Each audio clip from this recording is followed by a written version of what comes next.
নমস্কার বন্ধুরা, হেসেল কথাতে সবাইকে স্বাগত জানাই। আজ আমি আপনাদের সঙ্গে লাল ডাঁটার চচ্চড়ির রেসিপি শেয়ার করব। রেসিপিটি একেবারেই সহজ, খুবই সাধারণ একটি রেসিপি। বাজারে এখন অনেক লাল শাক পাওয়া যাচ্ছে, আর লাল শাকের যে মোটা মোটা ডাঁটা থাকে অনেক সময় আমরা সেগুলো রান্না করি না, ফেলে দিই। কিন্তু এই ডাঁটাগুলো দিয়ে কম তেল মশলাতে কিভাবে আপনারা এই চচ্চড়িটা রান্না করবেন সেই রেসিপি আজকে আপনাদের সঙ্গে শেয়ার করব। তার জন্য আমি এখানে নিয়েছি লাল শাকের ডাঁটা, যেগুলো আমি মাঝখান থেকে কেটে নিয়েছি, আর নিয়েছি আলু আর বেগুন, সবগুলোই আমি লম্বা লম্বা করে কেটে নিয়েছি। এরপর কড়াইতে আমি 1 থেকে 2 টেবিল চামচের মতো দিলাম সর্ষের তেল। তাতে ফোড়ন হিসাবে দিয়ে দিলাম 5 ফোড়ন, একটা তেজপাতা আর 2-3টে কাঁচা লঙ্কা। একটু নাড়াচাড়া করে নেব। তারপর দিয়ে দেব ধুয়ে রাখা আলু, বেগুন, শাকের ডাঁটা সব কিছু দিয়ে অল্প একটু নাড়াচাড়া প্রথমে করে নিচ্ছি। তারপর এতে দিয়ে দেব স্বাদ মতো লবণ আর হলুদের গুঁড়ো। এই রেসিপিতে বিশেষ কোনো মশলার প্রয়োজন নেই। নুন আর হলুদটা দেওয়ার পর খুব ভালো করে একটু নাড়াচাড়া করে ঢাকা দিয়ে কিছুক্ষণ সব সবজিগুলো একটু ভাজা ভাজা করে নেব।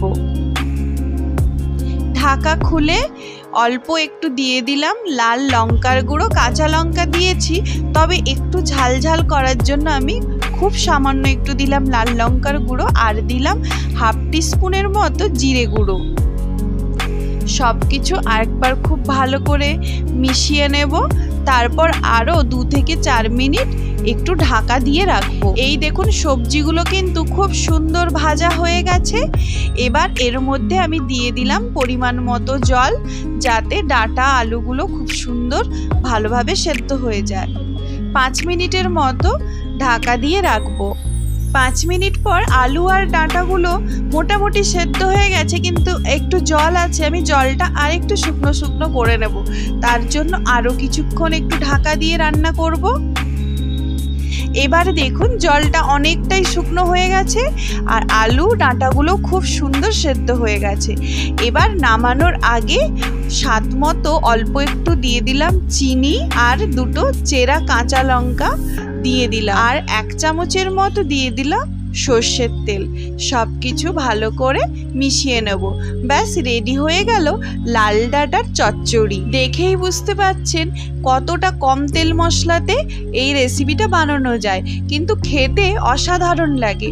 গরম গরম ভাতের সাথে অবশ্যই একবার এইভাবে লাল ডাঁটার চচ্চড়ি বানিয়ে দেখবেন। আমি এরপরে ওপর থেকে কিছু বড়ি ভাজাও ছড়িয়ে দিয়েছিলাম, যাতে খেতে আরও ভালো লাগে। আজকের এই সহজ রেসিপিটি যদি আপনাদের ভালো লেগে থাকে তাহলে লাইক কমেন্ট করতে একদম ভুলবেন না, আর বন্ধু বান্ধব আত্মীয় স্বজন সবার সাথে ভিডিওটি শেয়ার করার অনুরোধ থাকলো। আর যারা এখনও চ্যানেলটি সাবস্ক্রাইব করেননি তারা অবশ্যই চ্যানেলটি সাবস্ক্রাইব করবেন। আজকের মতো তাহলে এখানেই বিদায় নিচ্ছি। দেখা হবে খুব তাড়াতাড়ি নতুন কোনো রান্নার রেসিপি নিয়ে। সবাই ভালো থাকবেন, সুস্থ থাকবেন।